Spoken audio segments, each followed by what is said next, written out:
a few people dialing in, so we'll just start in a few more minutes. Thanks.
Hey everyone, hello, and thank you for joining us today. My name is Susan, and I'm your moderator today, coming to you live from ePath Learning's corporate offices in New London, Connecticut.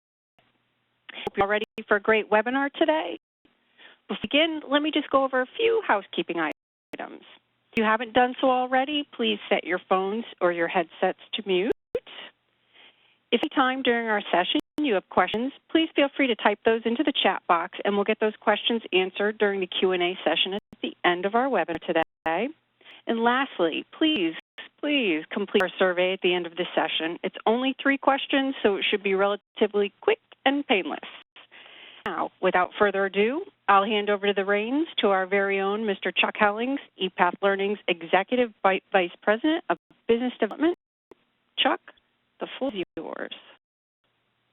Thank you, everyone, and thank you for your time commitment to our webinar today. It's great to have you with us to learn more about how you can drive learner engagement with short video-based content. My name is Chuck Hellings. I head up Strategic Business Development here at ePath Learning, and in that role, I am responsible for the establishment of business partnerships that we believe will bring most value to our customers and the market overall. I came across BizLibrary about a year ago, was impressed with their offering, their service delivery method, and pricing. We established our partnership a few months ago, and I'm very excited to introduce them to you via our webinar today. That might not know us, while our history is a great story, the cliff notes here are brief. I'm happy to say that we're currently celebrating our 16th year in business. Our product is ePath Learning ASAP, which is the industry's first multi-tenant cloud-based LMS. Launched in April of 2000, ASAP is the longest-running commercially available LMS in the market and has won numerous awards. We each subscription to ASAP with a high-touch service approach that has garnered us a 5-star customer satisfaction ranking. At award-winning professional content development and award-winning content partners, such as BizLibrary, and ePath Learning becomes a true partner in support of ensuring that your learning initiatives succeed. Today, well, all wrestling with the changes in technology, and that technology allows us to interact with content, all for better, I might add. As Netflix has shown us, the nexus of good content with on-demand supply has initiated the transformation within what is rapidly becoming the legacy broadcast industry. For us in development, their model is one to take note of and replicate. Develop your content, augment it with other content, provide on-demand access via any platform, meet the needs of a younger and expanding demographic that immediately recognizes the value proposition, engages, learns, alters behavior, and improves performance. I personally believe that BizLibrary, through the use of short videos, has emulated this model, and we're proud to offer their collection to augment the proprietary content that you already have. Here to some greater insights to the dynamics of this revolution is Tom Branning, Sales Manager for BizLibrary. Let me turn the program over to Tom. Thank you, Chuck, and thank you, Susan. really to be with you here, with everyone here today, to have the opportunity to speak a little bit to our partnership with ePath, which we're very excited about, and we've had great results so far, and really look forward to the future of the program. I to take a moment just to give you some key considerations to think about while we're going through the presentation today. To Chuck's point, the industry is changing, and content is provided differently now than it was years ago. And the things that we thought about, worried about, and cared important in content decisions previously have also changed. I'd really like all of you to just, while you're going through the presentation today, keep key considerations in mind. On a scale of 1 to 10, I'd be curious how you rate your content library, if you have a content library. Does it meet your training needs? Does it cover the topic areas that are important to you? Does it cover the business critical components that are important to you? The situation, though, that I'd like you to consider is on a scale of 1 to 10, how would learners rate your content library? Question we haven't asked as often in the past. I'm first to admit it. I've taken a lot of online training in my life, and I'm horrible online in my life. Most of you can probably relate.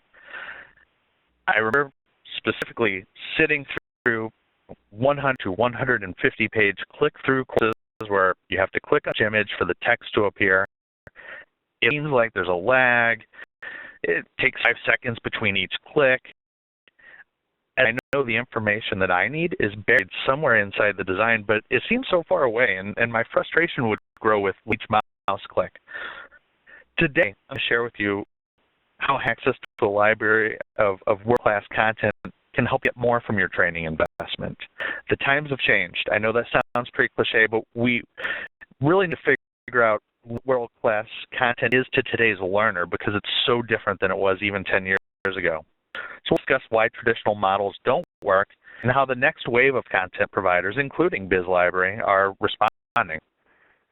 I'd like to start with a little bit of a story about our genesis and how BizLibrary came to be. As CEO would put it, we're the oldest startup around. We've been around about 20 years, but we still have that startup feeling. Over the though, our solution has changed drastically based on what our clients are trying to accomplish and the feedback they have. Specifically, we started off very much like Netflix started off, with a VHS library that our clients could borrow and exchange from. We'd ship a video, they'd watch it, they'd ship it back. It's very convenient. We also had great feedback from all of our clients on the content that we were able to provide. It was short form video-based content. The other was the logistics.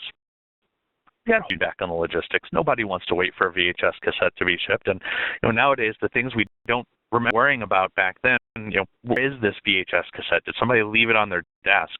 Did somebody leave it in a car? Did it melt? So did our priorities and our solution really to better respond to our client needs. And we started off selling, partnering with traditional e-learning content providers out there, the more traditional page-based e-learning courses. And enough, we found that the feedback from our clients switched around 180 degrees. They loved the logistics, but the content was lacking. We found that the feedback we got was that learners didn't really find the content appealing. What they had to do, but they never really went above and beyond. And that's really where I want to start with is the modern learner. Let's talk about the modern learner. And this is some information that's pulled together from a presentation by Burson by Deloitte, Meet the Modern Learner. It's an infographic. I believe we'll be providing it some access to it as a follow-up as well. But let's talk about today's employees. They are overwhelmed, they are distracted, they are impatient. Flexibility in where and how they learn is increasingly important. Learn from their peers as much as from experts. They're taking more control over their own development. Training moves more to digital formats, though it's colliding with the new realities in learners' jobs, their behaviors, their habits, and their preferences. And let's just take a moment to look at some of the information on this page. I'd be willing to bet, since we're 9 minutes into this, that some of the audience has checked their cell phone. And check their cell phones on average of 9 times an hour. To give you an idea of some of the things that people deal with, they're distracted. Every 5 minutes, something new comes up with information just flowing at us.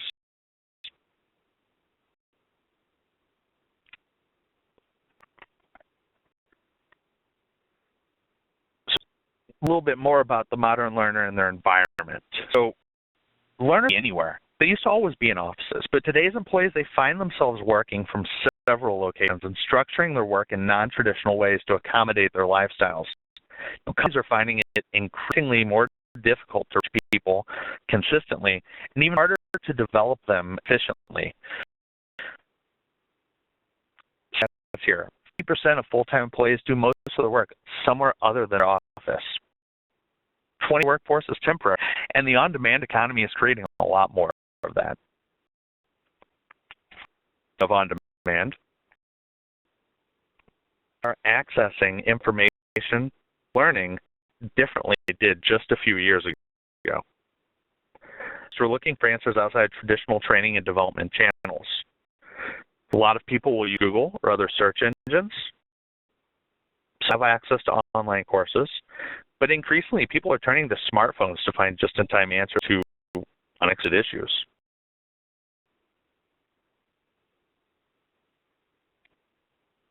Learning, developing, acting personal and professional networks to obtain information about their industries and their professions.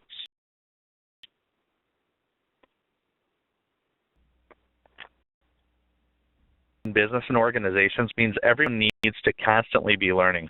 More and more people are looking for options on their own because they aren't getting what they need from their employers.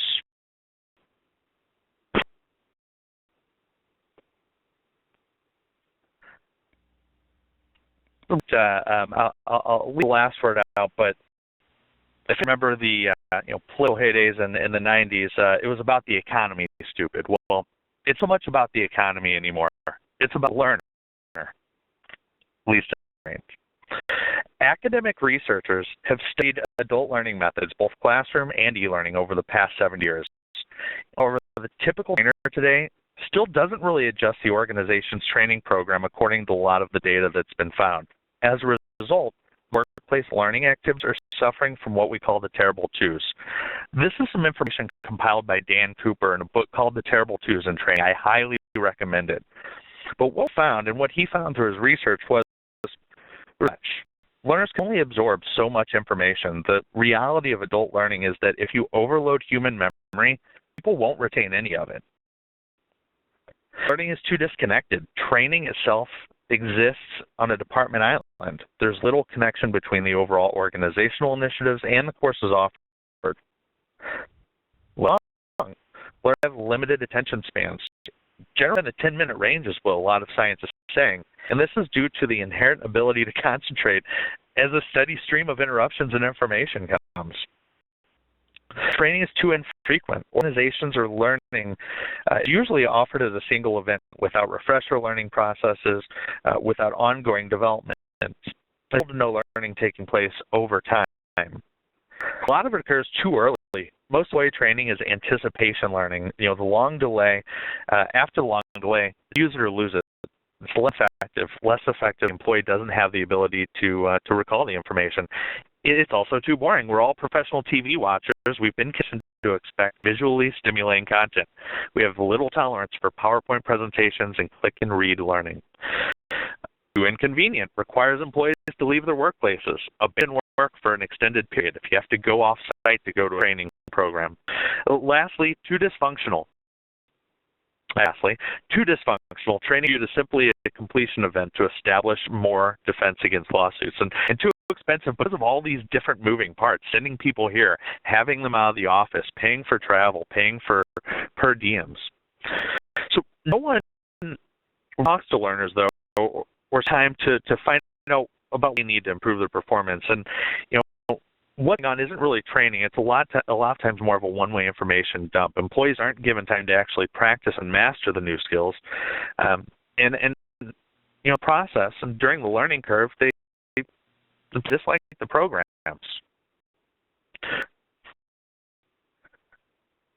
So finding is there's just a giant disconnect. Organizations spend over $70 billion on employee and training development, which increases every year. And this, though, of motioning is still in question. So,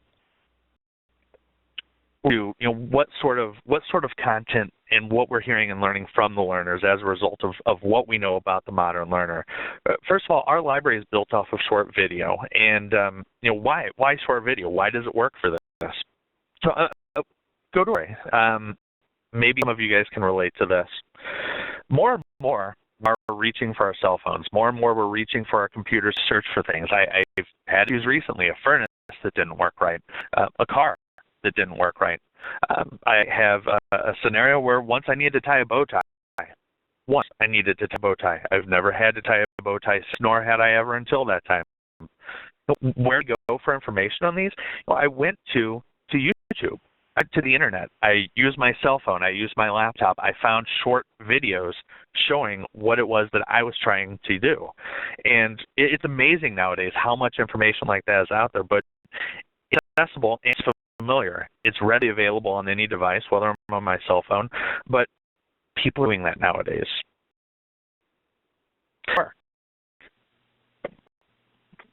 Stuff. Content. If it's not used, it doesn't work. So we'll start there. And that's one of the main challenges I've run into with a lot of folks using and leveraging more traditional, longer-based courses is usage. They struggle from usage, and as a result, they struggle from retention, and they struggle from meeting their organizational goals. Now, interestingly enough, some of the stats on this, we speak to the ideal length of training. And we find that employees are way more likely to watch a short video than read an email or something else along those lines, covering the same amount of material. But something I want to stress is something we've seen happen internally within our client base. Over the years, as we've shifted from 1 to 2 to 3 hour courses to 5 to 15-minute courses, as we've gotten away from the proprietary challenges of utilizing things like Java or Flash that cause issues with availability and accessibility, make the content more easy to digest and more easy to access.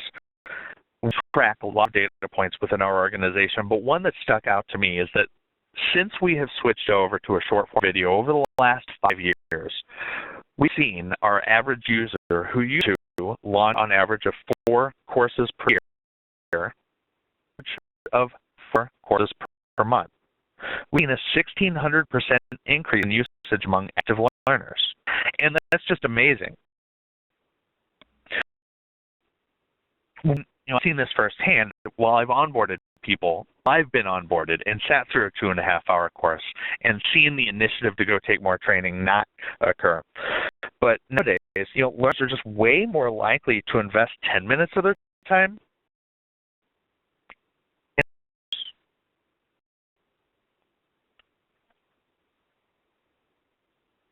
So, from improving retention and improving usage,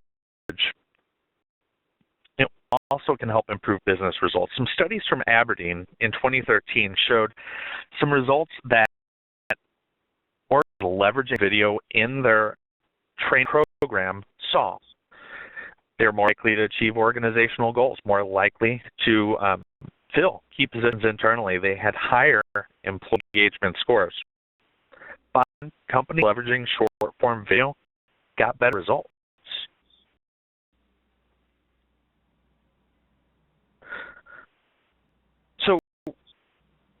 We know video seems to be a nice way to deliver training. Learners find it way more easy to digest. It takes less time.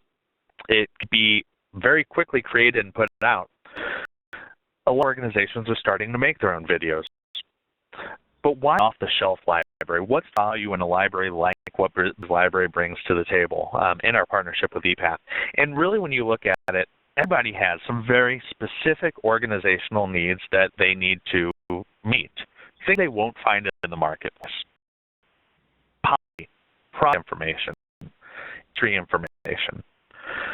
Leveraging an off-the-shelf video library, not only are you able to put the same message out to all learners, so whether a manager in location A or location B takes a course, they're getting the same information. They can access it anytime they want to, whether they're on a cell phone, whether they're in an office, whether they're on the road. It also helps you to focus on the things that you can't buy. Why recreate the wheel when you have so many company industry-specific content needs to address?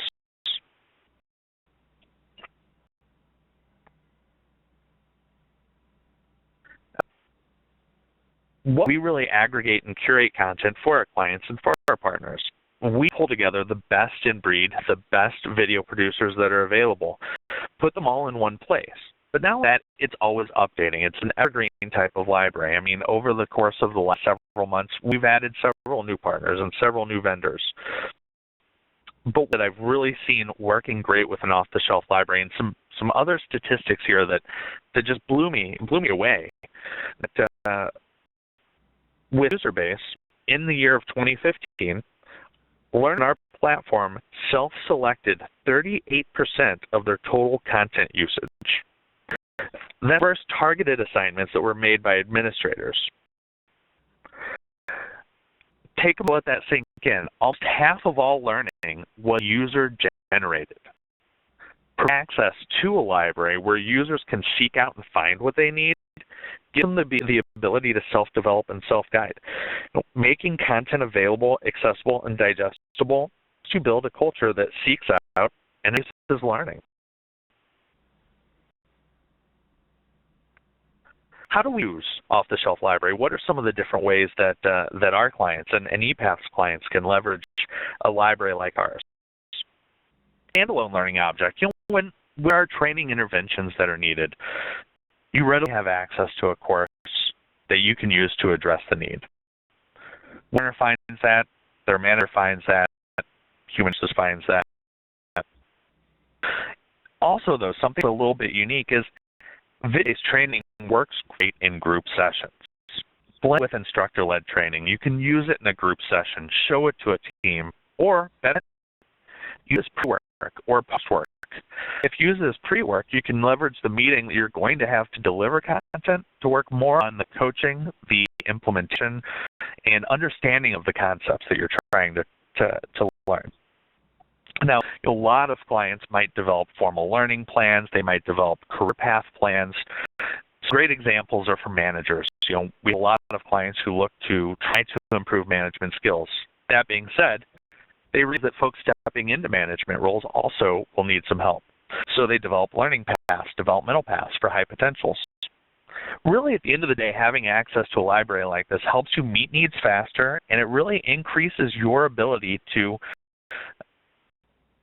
get competence in the topic areas that are important. Let's take a look, though, a little bit more into the BizLibrary collection that we have. So, some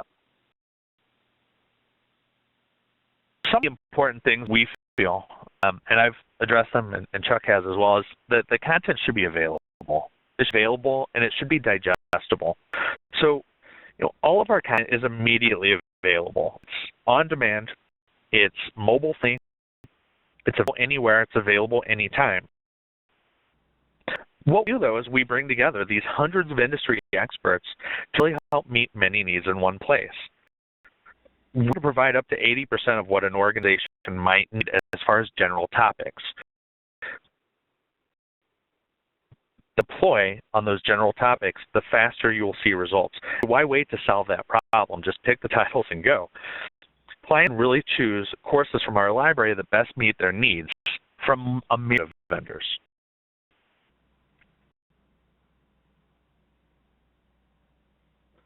Now, to some of the topics, so you can see a little bit more in depth what some of those options are.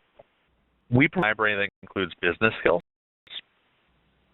on compliance, leadership and management, sales and service, health and safety, IT, desktop software, also some industry-specific training content.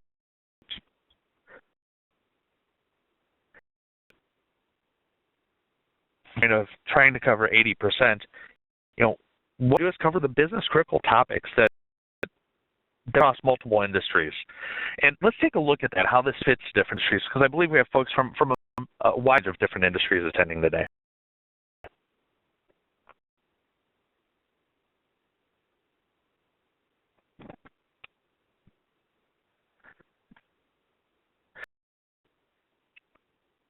Industries here: manufacturing, healthcare, and financial services. With the library covering the topic areas we have, we can help manufacturing companies meet their safety and OSHA-aligned training needs. Because floor workers don't have access to computers right at hand, access on the mobile device or for training works great. But also the soft skills areas really help to round out a solution for manufacturing organization. Our library fits to these different libraries, different verticals in different ways, but can help each of them work out. For instance, healthcare. While the top needs might be different, management, supervisory, customer service are always key. We find our healthcare clients have a lot of mobile phones, accessing on iPads and iPhones. Getting over on iPads in the past has not always been easy with Flash and all these other issues, but our content's HTML5 friendly. It readily works on iPads and iPhones. Services, while they also have some of these similar needs, management, supervisory skills, sales, service, HR, they also have banking and regulatory needs. We even have banking-specific regulation content. Now, we find we have general business services types of organizations, profits, agencies that also utilize our library. And you can see some of the reasons, some of the topic areas that align to the things that are important to them. The point I'm trying to make is that this library, the needs that organization will have. But by having access to a library like this, you can also focus your attention on some of the needs that you won't find anywhere else. I feel great about our library. Chuck does too. I think we are each other preaching to the choir from time to time. But don't take my word for it, and don't take our word for it. We've worked for a while, and let's see what your peers and what our customers think. Over the last 5 years, the BizLibrary content solution has either been the winner or the runner-up for the best content available in the industry on soft skills. Last year, we won the Best Content Aggregator. The awards are through eLearning Magazine. I just want to point out, these are not awards that we vote on. These are not awards that we have the opportunity to provide feedback on, but they're what readers vote on. If you submit a vote from a BizLibrary address, nobody would read it. Nobody would count that. So we're really excited about the traction we've gotten in the industry, the recognition we've gotten, but we're even more excited about the way that we've been able to help our clients really create a culture of learning, how we've been able to help them increase their usage of training, how we've been able to help them increase the retention of the learning, how we've been able to help them meet needs that they didn't know existed last week that now exist. Training fires pop up. It's great to have a fire extinguisher. So with all that said, though, I'm going to hand it back over to Chuck now and let him speak a little bit to partnership with ePath. Well, Tom, I really appreciate that. That was excellent. I have personally watched a good number of your courses during lunch hour, taking 15 short minutes to engage in one while enjoying a bowl of soup. And seriously, I can't make the scenario up. I actually do it. I really find the content to be engaging, educational, and also challenging, with a short test at the end of the vast majority of the courses. So I can attest to how on-demand consume your content. Relative to the details of our partnership, ePath Learning offers the BizLibrary collection of over 4,100 courses on an annual subscription basis. The catalog is constantly being updated with new additions and retirements. We believe the Netflix model of unlimited access to content is a significant value to you. You use these courses to meet the compliance requirements, but also make them available to satisfy any personal learning query, turning the usually mandated and mundane aspect of offering courses to your employees into an employee benefit. It amounts to a mere $5 per learner per month, or $60 per year, and the seats are even reusable in case of turnover. It really is that simple. Structure of the course catalog. We load all of these courses for you within ASAP, emulating the curricular and course structure depicted here. We'll restrict access only to those individuals for whom you've purchased rights, leaving only course registration to you. And of course, we'd be happy to do that for you as well if you'd like us to for a small fee. I'll take a break in here so you can see some of the available topics and associated number of courses in each. It's constantly changing, as Tom said. New additions, retirements, and it's quite expansive. Since the beginning of our partnership, BizLibrary has added over 1,000 courses to the library, and there's been no increase in price.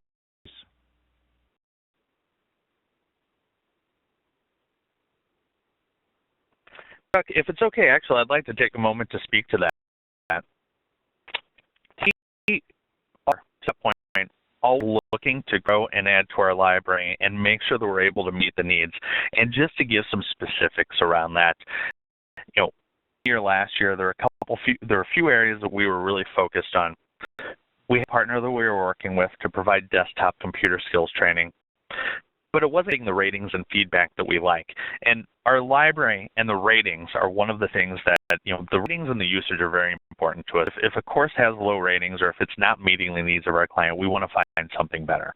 So we took the time to source out and add several partners. We had a new partner, and last June added about 30 titles, all around desktop computing skills. Now, that sounds like a lot sometimes, and this is another way where you think about how short-form video might improve your process and your flow.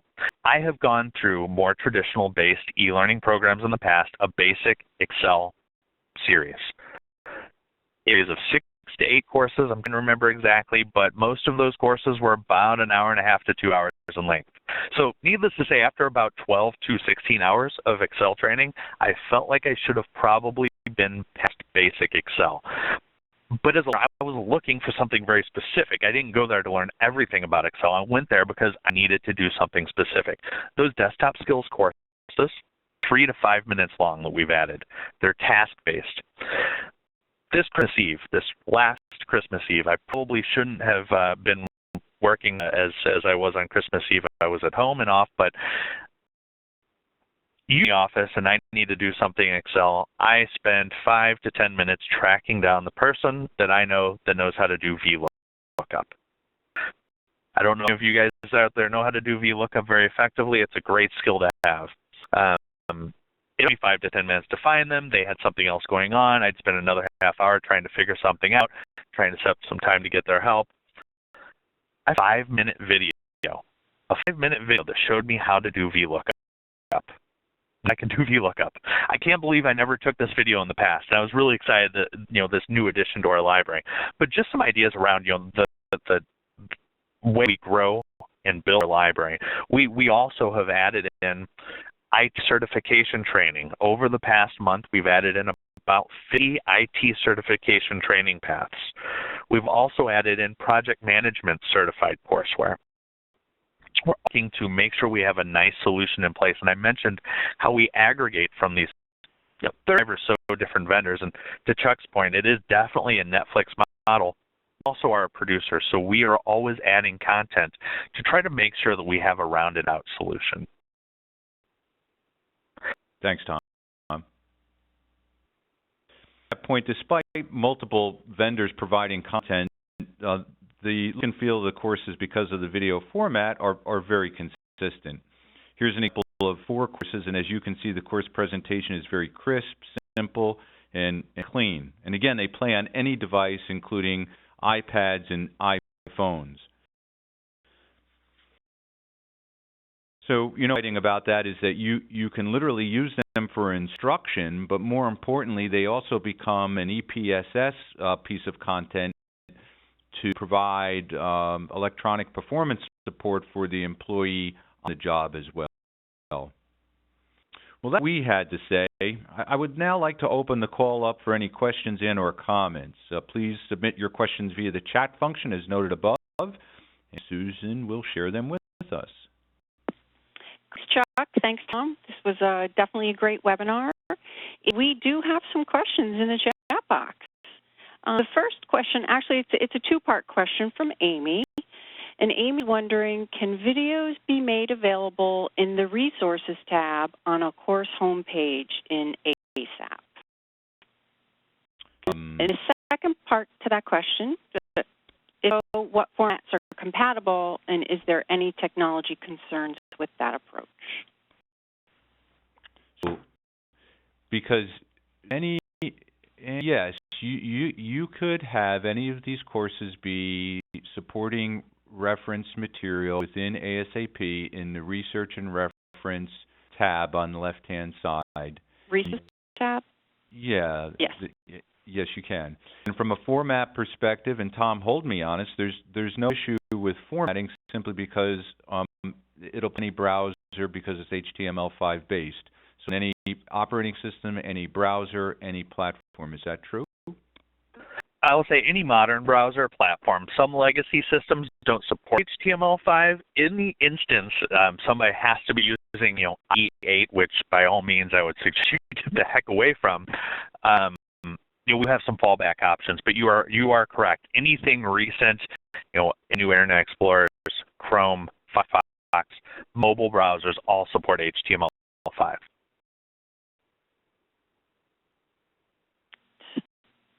Another question here from Belinda, and Belinda is wondering, and I think this is for Tom, how are organizations typically spreading out their content in terms of percentage that's proprietary content built by themselves versus soft skills content like what BizLibrary has to offer? That's a great question. I don't know that I have enough insight into the content that our clients are developing.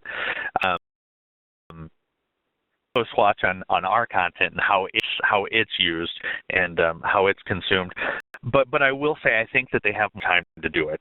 I definitely work with a lot of clients who we don't sell authoring tools, or anything like that. So we're not as involved in the custom development process. But when I attend trade shows, when I meet with clients, the feedback I hear consistently is that they had some new need pop up they didn't know, and they love the fact that they could go use this library to meet it. So I know they have more time to do that, and at times they're focused around policy, product information, specific industry information. The library is so big, I would imagine that the ratio is probably off a little bit, but I know I can answer that, but I know that they have more time to do it for sure. And if I could follow up on that, Susan, I think one of the challenges in the development of proprietary content for asynchronous online training has consistently been resources and or money. And I think video, I am a sales professional, but I can shoot video off my smartphone and I can upload it to ASAP and launch it with a test or a quiz. So if you think about it, whether it's interviewing your top sales performer on selling tips, if it in manufacturing space where traditional online courses would never work because they're page turners, as Tom said, and you have to build them and they're not going to teach someone how to run a press, you now shoot with your smartphone the video of an operator operating the press and literally deliver that back out to a new employee. So from a retail environment, I think all the way around, video becomes a new authoring tool for proprietary content, making it much easier, much more parsable, and also much more digestible and consumable as video is. Great point. Great. A question from Kate. Kate is wondering if it's possible to get access to a couple of videos to review for overall production value and content presentation. Absolutely. We can, there's a part in the survey, just request some follow-up, and one of our most excellent account executives will follow up with you to provide access there and too. Now we have a question from Jane. Jane is wondering if BizLibrary offers content that's in Spanish. We have a decent amount of Spanish content. Majority of our content is in English. I'm going to say roughly about 400 courses in Spanish that are a lot around some basic business skills, compliance, and safety. And we'll probably see more in the compliance safety arena than in the business skills arena right now. Great. And final question from Jane. She's looking for just a reminder of how often your content is updated and how often your older content is removed from the library. You know, that's a great question. I love to speak to. What 4,100 titles, and Chuck mentioned, as I spoke about, we added, more than 1,300, probably about 1,500 last year alone. Retired approximately 5% of our library over the last 12 months, and our retirement process is really based on quality review checks. We have a rating system with our content for our users that we use to keep track of what users think about it. If something's rated below a 3.5, it goes into a quality check process. Now, being said, sometimes things change, like compliance and safety. Anytime new software programs come out, compliance changes come out, safety initiatives come out, we typically have those right around the time, if not before the time that they're officially out. So working with the 35 plus vendors we do gives us a lot of flexibility to let the subject matter experts and the people who specialize in all those different areas, respond quickly, and we aggregate. So a great example is I know last year there were some changes to AB 1825, which is a California legislative harassment training. New Assembly Bill 2053 came out, mentioning that as well as managers having to take 2 hours of training every 2 years, they also now have to include workplace bullying within that. We have content available within of that change officially being made as far as the Assembly Bill passing. So, our vendors out there, they're specialists in the areas that they work with. We work with groups like, the Telephone Doctor, because they do customer service, the Emily Post School of Etiquette, because they do great business etiquette, but also to our compliance and our safety-related training vendors. That's what they do. We let them do what they do. We make sure we have what we need. We develop if we need to round out. But we are adding courses weekly. I mean, we add on average 75 courses a month. To retire as quality wanes on different pieces. Sorry, I answered that a little bit long-winded. To echo that, I think one of the things that really attracted to us in this partnership was, as you know, as learning and development professionals, you're trying to find the best content out there to meet your needs. And who is curating the content, who's validating the content. And BizLibrary has done is it is a content aggregator. Yes, they have their own production staff, but as Tom says, they have a feedback system of coordinating where poor courses get retired and good courses get promoted. So I know personally we've worked with their vendors. There's a company called 7 Dimensions out of Australia. Phenomenal content developed by eVash, who is amazing. And all scenarios in their videos replicate office environments. And literally, if you know the Office show, a similar kind of comic relief associated with them. So I think they really have aligned themselves with expert subject matters, and they're constantly looking for best-of-breed content to add greater value. They're doing the content aggregation for you, for us, which is their core business competency, and one of the reasons why we selected them as a partner. Susan, any questions? That's it. The chat box is now quiet. Before I conclude, if you would like to sample some BizLibrary courses or learn more about how BizLibrary's collection can address your company's unique learning needs, please fill out the brief 3-question survey that we're administering at the conclusion of this event. Just answer the question regarding additional information appropriately, and one of our account executives will follow up with you. Again, we would like to ask you all to complete that survey to give us valuable feedback and also to request personalized follow-up. I would like to thank again you for your attendance and participation in our presentation. Susan and I would like to wish you a great reader of the day. This concludes our event, and thank you.